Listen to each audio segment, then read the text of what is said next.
జగన్మోహన్ రెడ్డి నిన్నగాక మొన్న నేను చాలా మంచివాడిని, నా తాతను చంపిన వాళ్ళను కూడా నేను వదిలేశాను, నేను చంపాలనుకుంటే వారు బతికి ఉంటారా, ప్రశాంతంగా ప్రజల మధ్య తిరుగుతున్నారు, రాబోయే రోజుల్లో కూడా వారు ప్రశాంతంగా ఉంటారు అని చెప్పడం జరిగింది. మరి వైఎస్ జగన్ చెప్పిన మాటలన్నీ అభూత కల్పనలని, అబద్ధాలని మీకు సవివరంగా నేను ఈరోజు వివరిస్తాను. పులివెందుల నియోజకవర్గంలో వారి రాజకీయ సామ్రాజ్యం మొదలైందే హత్యలతో, గృహ దహనాలతో, మనుషులందరినీ పూర్తిగా సంహరించడం అంత అవసరం లేదనుకుంటే కాళ్ళు చేతులు విరిచి అవతల పారవేయడం, పదే పదే నా తండ్రిని చంపినటువంటి వారిని వదిలేశామని రాజశేఖర రెడ్డి చెప్పడము, నా తాతను చంపిన వాళ్ళను వదిలేశానని జగన్ చెప్పడము, వారి విశ్వరూపం ఏమిటి? వారు పులివెందుల నియోజకవర్గంలోనే కాకుండా కడప జిల్లాలో యావత్ ఉమ్మడి ఆంధ్రప్రదేశ్లో, విభజిత ఆంధ్రప్రదేశ్లో వారు చేసినటువంటి క్రూర కృత్యాలు ఏమిటి? ఒక్కసారి గతమంతా నెమరు వేసుకుంటే మనస్సంతా బాధతో విలవిల్లాడుతుంది. మరి 1996లో వారికి వ్యతిరేకంగా తెలుగుదేశం పార్టీకి పెట్టని కోట మాదిరి, దేవాలయం ముందు ఉండే ఒక ధ్వజస్తంభం మాదిరి నిలబడ్డాను. వారిని ఓటమి అంచుల వరకు తీసుకుపోయాము. అటువంటి క్లిష్ట పరిస్థితుల్లో నా పైన 1996 ఆగస్టు నెల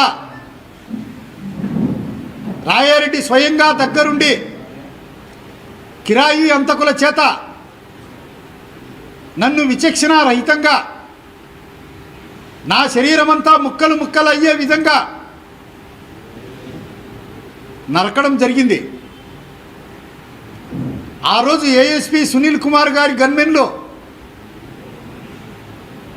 నన్ను అటెంప్ట్ చేస్తున్నటువంటి దారిలో వచ్చి ఆ కిరాయి అంతకులను రెడ్ హ్యాండెడ్గా పట్టుకోవడం జరిగింది.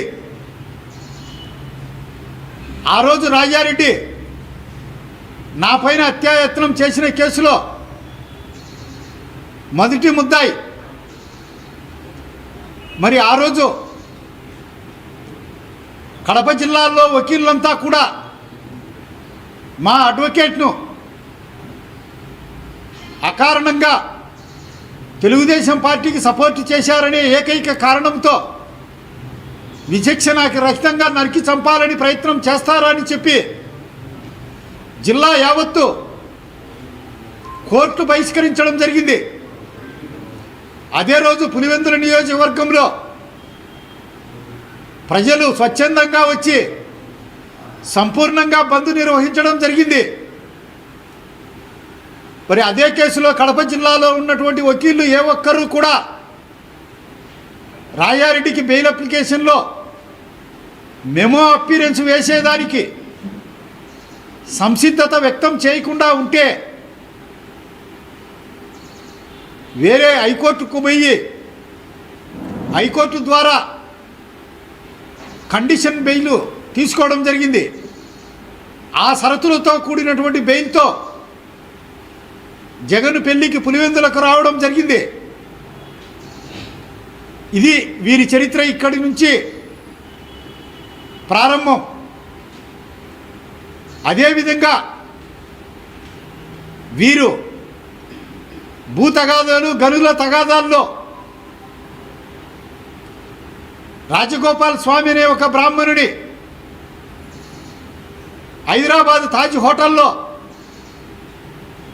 రాజశేఖర రెడ్డి సలహాలతో ప్రోత్సాహాలతో రాయారెడ్డి గారి పర్యవేక్షణలో వారిపైన అత్యంత కిరాతకంగా దాడి జరగడం జరిగింది. ఆ కేసు అప్పట్లో హైదరాబాద్ పిఎస్లో అబిడ్స్ పిఎస్లో ఫైల్ అయింది.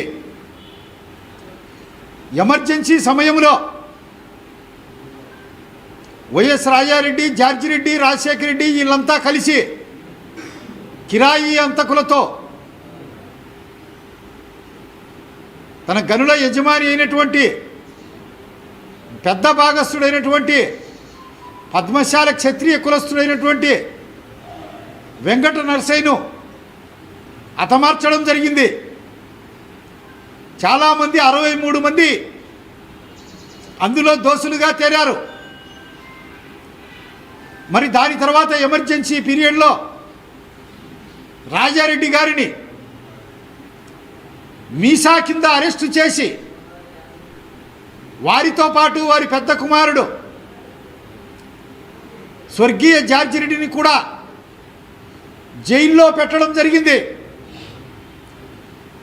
జనాల మధ్య తిరగాల్సినటువంటి వ్యక్తులు కాదు మీరు, జనాన్ని వేటాడి చంపే క్రూర మృగాలు అని చెప్పి ఇక్కడ రాజ్యసభ సభ్యుడుగాను ఎక్స్ పిసిసి ప్రెసిడెంట్గాను ఉన్నటువంటి రమ్తుల్లా గారి గనులు పైన దండయాత్రలు చేసి వారి మైనింగ్ సామాగ్రిని అంతా ధ్వంసం చేసి వారి రాలీలన్నింటినీ పగలగొట్టి వారి గనులను అక్రమంగా స్వాధీనం చేసుకున్నటువంటి మాట నిజం కాదా? వారి దాంట్లో అక్రమంగా మైనింగ్ చేస్తున్నందుకు కోడూరులో పిఎస్లో మీ పైన కేసులు నమోదు చేసింది నిజం కాదా? అదేవిధంగా రమ్తుల్లా గనులను గుంజుకున్నారు.